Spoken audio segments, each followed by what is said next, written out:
There are two ways to make templates in Collavate. First is to turn on approval process into template as you submit.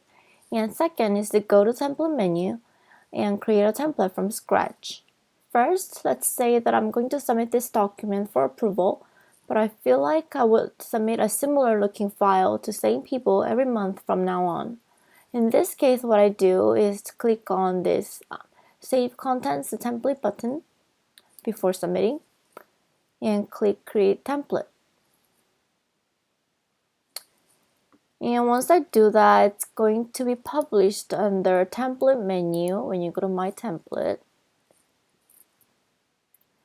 The second option is to go to Template menu, like I said, and let's say that you're a manager and you would like to create a template for your employees to use.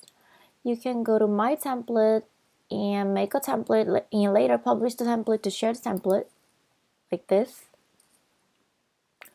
Or you could just go to the Shared Template and make a template there, so all your employees can access it.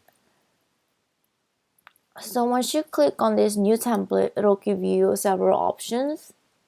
You can click on the file format you would like to make template from and create a new template.